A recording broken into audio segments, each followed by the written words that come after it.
What's going on, guys? Welcome back to Behind the Booth. Today we have my man DJ Fade in the building. This is, I think, third mix on the channel, so welcome back, Fade. Appreciate you, man. If you haven't seen, right up here, we just did this I'm a Piano Mix 2024. Jeez! Bro, my man bodied the set. We both bodied Yo, thank you, my man. I appreciate Yo, thank you. It's your first time behind the booth. Let's take it a little bit back. How long you been DJing? Almost 2 decades now. Word. Yeah, I started DJing before I got into producing. Okay. Yeah, so I started from doing like Sweet 16s, birthday parties. My parents actually invested in my first piece of equipment. Really? And, started with like my pep rally and then just took off from there. So from the pep rally to now, shout out to your parents for investing, for believing you. Exactly. And was it hard for you to convince them to let you DJ from younger? It was challenging. Okay. It took a couple months actually, because equipment super expensive. As you know, anybody out there that's DJs, the money you make is getting put back into the business, especially with technology enhancing and the importance of social media and capturing your content. So a lot of DJs nowadays are investing in the cameras and lighting and things like that. But it was challenging at first, getting them to make that investment. But being that my father was a DJ and my mother was in entertainment as well, she was a dancer, they understood the passion that I had for it, from actually begging them for months to give me some equipment. So I took it serious early on. That's what's up. And what did you start with? What was the first piece of equipment you got?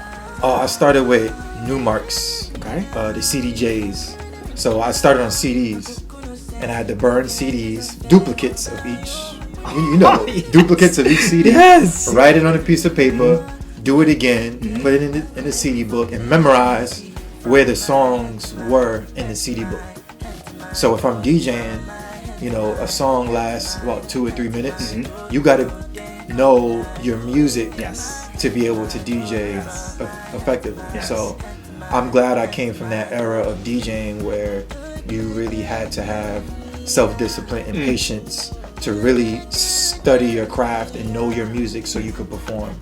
It's almost different now. Like when you have a laptop, you have a plethora of music. You can kind of you can kind of wait till the last minute. Oh, let me change the song. But before, you have to know. Yeah. So I feel like in our era, we was like one of the best eras because you had no choice but to really get into that skill set if you want to be a good DJ and get booked. Yeah. Speaking of booking, do you remember when your first booking was? My first booking, I believe, was at a basement birthday party. This was when Street Teams was around and they were wearing like the Street Team tags, Break Bandits, Ace Boom, that era. And I only played club music, same BPM, and that's all I really knew, Jersey club music at the time. Jersey and house, those are like the main genres I started with. And I remember just being so nervous. And I think I played not even like 15, 20 minutes. And the other DJ was like, "Oh, you want me to get back on?" I was like, yeah, go ahead. I was like, "No, that's cool. You can keep it. Go ahead, show yours, bro." And I was nervous because again, it was my first time being in front of a crowd where people were dancing. To think about it, I did have a gig prior, which was like my first time playing for people, but it was more so background music. It was like a video game contest at my high school, but this was the first time where people are actually dancing to the music, so everything you do matters. So my nerves, I was sweating and everything, and the other DJ, he was on my equipment too, so he was pretty much like renting my equipment. Got it. And I was DJing as well, and he killed it. He did a great job, and I said to myself, nah, I can't have nobody do better than me on my equipment like that. So that really inspired me to just practice for hours at home. And you mentioned Jersey Club. So now, how has Jersey Club changed like your life? Like, because I see right now it's booming, super booming. Playing it from 10 years ago, you've been playing it. I know you did parties at the Wisdom. So like, how is Jersey Club, the evolution of it? How have you seen it evolve, and how has it changed your life? So Jersey is a lifestyle. It's your shot of caffeine in the morning. It gets you up. It gets you dancing. It moves your body. And that's why I loved it from the beginning. Yes. Because of that infectious sound. So fast forward to now where the mainstream is like catching on to it. It was inevitable. I mean, you can't really deny this sound, because when you play a party as a DJ 10, 15 years ago, and you get to the club music set, it turns into a whole nother party, right? Like hip hop, R&B, the reggae, that literally warmed up the party to the Jersey Club segment. Like, a lot of people forget that, right? Yes. So being that was the highest point of the party, like in the tri-state area, other states and even countries started to catch on. So, you know, like every other subculture or subgenre out there, like Amapiano or juke, or, you know, these hybrid styles, it takes some time to, you know, reach the masses, right? So it changed many lives, especially the DJs, you know, from the people that we grew up with, and people are working with artists like Nicki Minaj, Uzi, French Montana. I could go, list goes on and on. Ice Spice, and you know, these things like that. And I'm just really excited to be a part of the Jersey culture and really take it even further.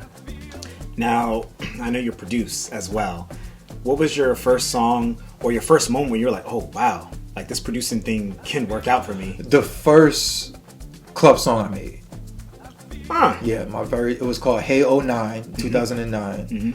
And before that, I was doing like quick little hip hop beats, just trying to understand the program. But Hey 09 was like my first song that I actually put out and uploaded to MySpace at the time. Yeah, it was that long ago. And I sent it to my boy, and he played it on internet radio.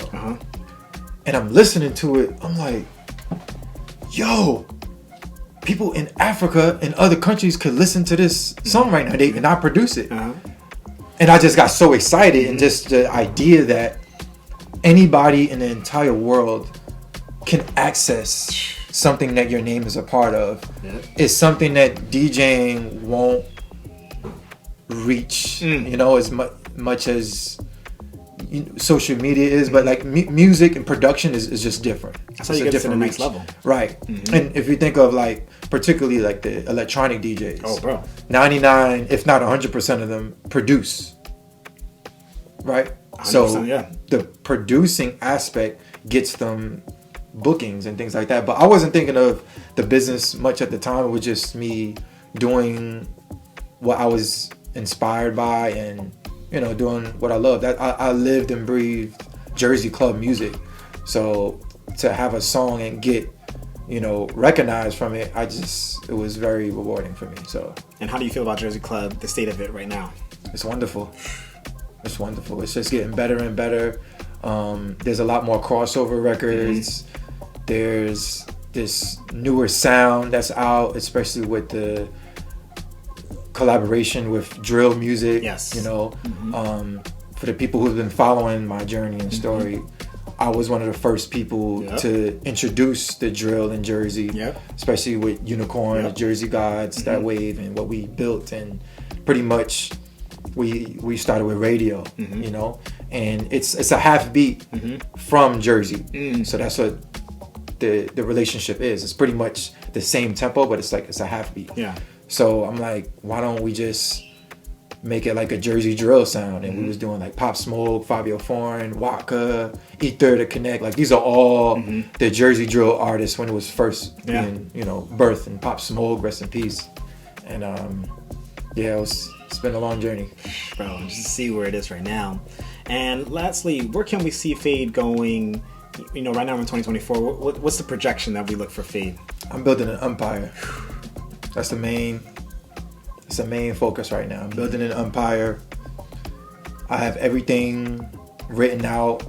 I've dreamt it. I've seen it. I know what it tastes like. I know what it feels like. I know who's going to be a part of the process. I have producers, videographers. Like, I think, you know, if anybody out there that's looking for direction, I think it starts from within. You know, believe in yourself. Know what you want. Know what you don't want. And just have a clear, concise vision on what you want to do with your career path. I love that, man. And where can the people find you? FadeTheFuture.com. Word. You already know what it is. My man DJ Fade, behind the booth. Don't forget to like, comment, subscribe. He has a YouTube channel too. Link it down below. And stay tuned for more heat. Cheese! Easy. Gang.